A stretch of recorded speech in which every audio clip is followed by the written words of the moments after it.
Olá, tudo bem com vocês? Eu sou o professor Ney Araújo e para todos aqueles alunos e alunos surdos, este é o meu sinal. A partir de agora você começa a acompanhar a videoaula de rotas de aprofundamento do seu componente curricular Sociologia. E nesta videoaula, o objeto de conhecimento que nós estaremos tratando menciona sociedade, cultura e natureza. 3 termos debatidos, discutidos por diversos autores na sociologia e que eles possuem relação entre si, que é o que você vai aprender ao longo das 3 videoaulas. Esta é a primeira videoaula em que nós vamos tratar o sentido da sociedade. E para começar, eu tenho aí uma imagem em que vocês podem observar uma aglomeração de pessoas, né? Então nós temos aí muitas pessoas reunidas, né, em um espaço público que pode ser muito bem um calçadão. E bem na parte inferior da imagem, observem em tela, eu tenho uma frase clássica de Aristóteles.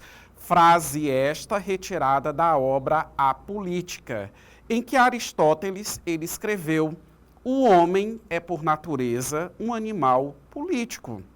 Qual o significado dessa frase? Né? Uma frase, inclusive, muito forte, né? Uma frase que atribui essa ênfase. O homem é por natureza um animal político.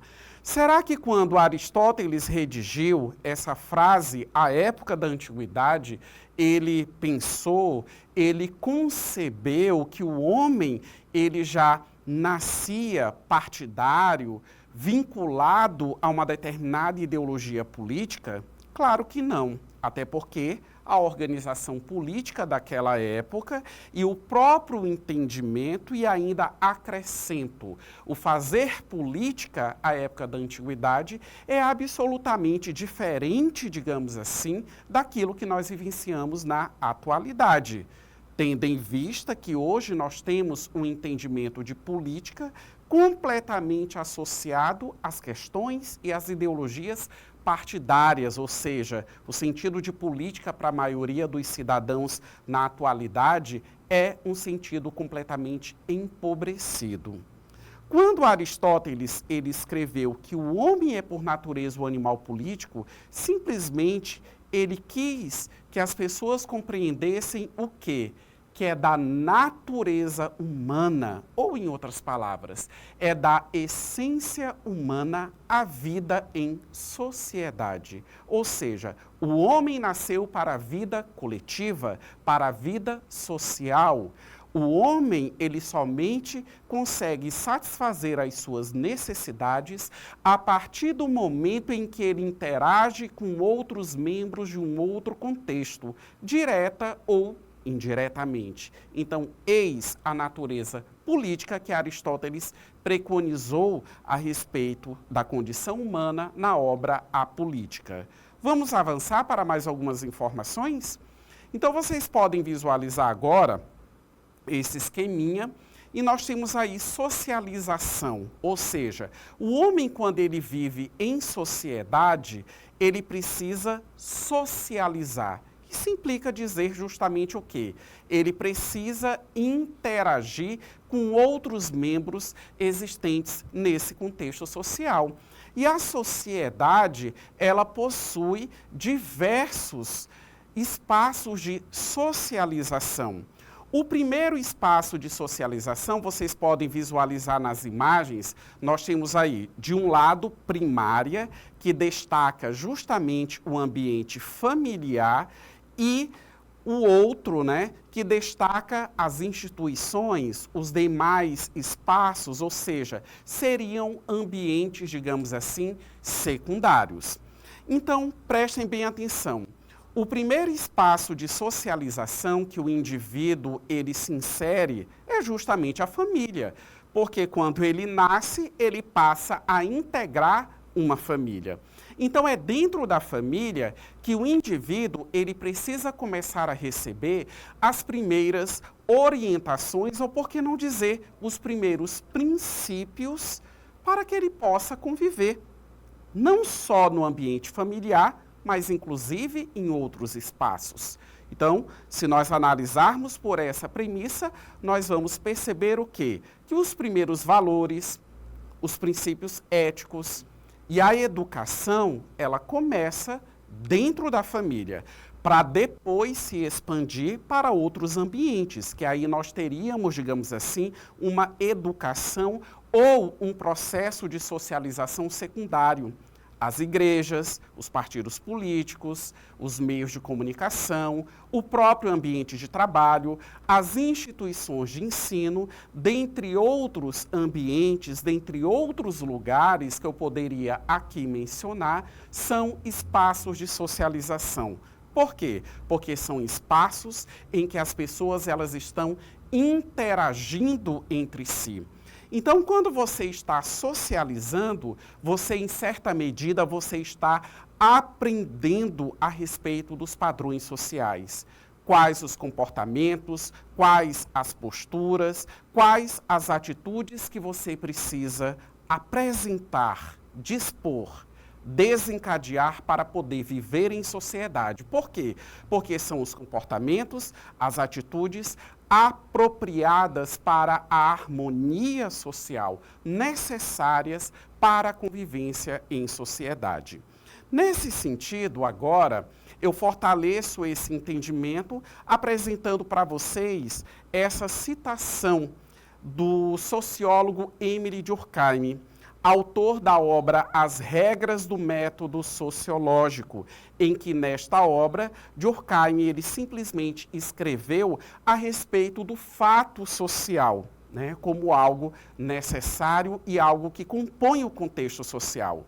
Acompanhe agora com bastante atenção a leitura deste fragmento. A construção do ser social, feita em boa parte pela educação, é a assimilação pelo indivíduo de uma série de normas e princípios, sejam morais, religiosos, éticos ou de comportamento, que balizam a conduta do indivíduo num grupo. O homem, mais do que formador da sociedade, é um produto dela. Então prestem bem atenção. Nesse fragmento de Émile Durkheim, simplesmente há uma ênfase ao comentário que eu fiz anteriormente a todos vocês, a respeito do papel da educação. Durkheim, quando ele analisou os fenômenos sociais ou fatos sociais, ele sempre ponderou que os fenômenos sociais, eles são exteriores a todos nós. Então, isso implica dizer o quê? Que quando nós nascemos, a sociedade ela já está pronta. Os partidos políticos eles já existem, a religião com seus dogmas já é existente, as instituições de ensino são existentes, as manifestações culturais, as leis, o sistema econômico, ou seja, todos os elementos que compõem a realidade social, eles são anteriores à minha existência. Então, por isso que eles são exteriores. E eu posso deixar de existir, porque eu vou morrer, a exemplo de outras pessoas, a exemplo, aliás, de todas as pessoas. E tudo isso vai continuar funcionando. Ou seja, a sociedade, ela vai continuar existindo. E quando nós nascemos, nós precisamos absorver, assimilar toda essa organização social. E isso se dá pela educação.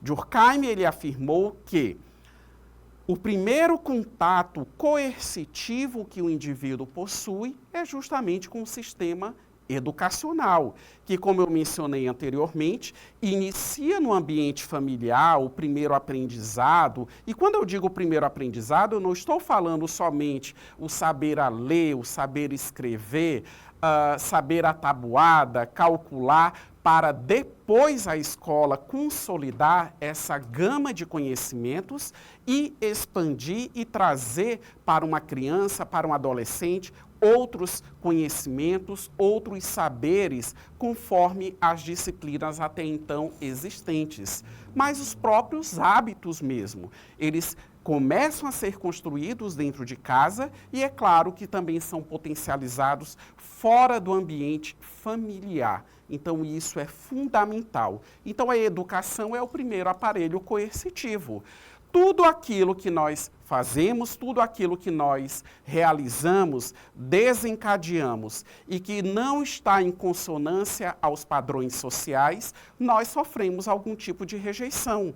Por exemplo, o crime. O crime corresponde a condutas e a comportamentos que não são assimilados pela sociedade. Por isso são considerados atos criminosos, porque eles não geram harmonia, mas geram desarmonia para a convivência social. Eu finalizo este vídeo, mas não esqueça, não deixe de assistir a parte 2 e 3 desta nossa videoaula que trata a respeito da sociedade, da cultura e da natureza.